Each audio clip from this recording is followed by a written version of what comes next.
শিৱসাগৰৰ এহাল অসহায় পিতৃ মাতৃৰ কৰুণ বিননি। বানত পৰিয়ালটোৱে হেৰুৱালে সৰ্বস্ব। বানপানী শুকোৱাৰ পাছত পৰিয়ালটোৰ মূৰত ভাঙি পৰিল আকাশ। জীয়ৰীৰ বাবে গঢ়াই থোৱা অলংকাৰ লৈ গ'ল চোৰে। বেতবাৰীৰ লুথুৰি চেতিয়া গাঁৱৰ জিতু মালাকাৰৰ বাসগৃহত চুৰিকাণ্ড।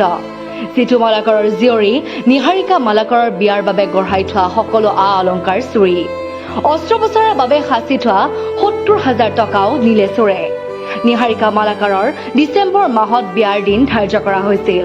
হাজিৰা কৰি জিতু মালাকাৰৰ পৰিয়ালটোৱে এপদ দুপদকৈ জীয়ৰীৰ বাবে গোটোৱা সকলো অলংকাৰ লৈ গ'ল চোৰে। শিৱসাগৰৰ পৰা অৰ্পণা ভৰালীৰ ৰিপৰ্ট, তেজছ লাইভ। মই বেটেৰী চলাওঁ। বেটেৰী চলাই আজি ৩-৪ বছৰ দিন হ'ল। বেটেৰী চলাই মানে পইচা ইনকম কৰি আহি মোৰ মিছেছক গোটাওঁ, পইচাই সেই তেনেধৰণে সাঁচি বস্তু গোটাইছে। তাৰপৰা এনেকৈ টাইমতে বানপানী আহিলে, বানপানী আহি ঘৰৰ ভিতৰত এডিঙি হ'ল। এডিঙি হোৱাৰ পিছত আমি বস্তু উলিয়াব নোৱাৰিলোঁ, খৰধৰকৈ ওলাই ওচৰৰ মানুহৰ ঘৰত গৈ থাকিলোঁগৈ।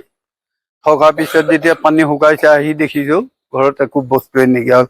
বিশেষকৈ আমাৰ পইচা আৰু সোণখিনিহে লৈ গুচি গ'ল। এজাহাৰটো দিয়া নাই, এজাহাৰ দিব লাগিব। মোৰ নামটো নিহাৰিকা মালাকাৰ, ঘৰ বেতবাৰী লুথুৰি চেতিয়া গাঁও। মোৰ বিয়াৰ বাবে যিখিনি অলংকাৰ মা দেউতাই গোটাই ৰাখিছিলে সেইখিনি চুৰি হৈ গ'ল। লগতে ধনো আছিলে, ধনখিনিও চুৰি হৈ গ'ল। অপাৰেশ্যন এটাৰ কাৰণে গোটোৱা হৈছিলে।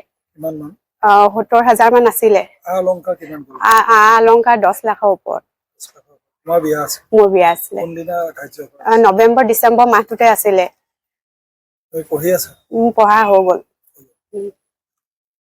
পানী হওঁতে লোকৰ ঘৰত গৈছিলো। আমাৰ ঘৰৰ ওচৰত চট ঢলাই ঘৰ আছিলে, সিহঁতৰ ঘৰতে গলো।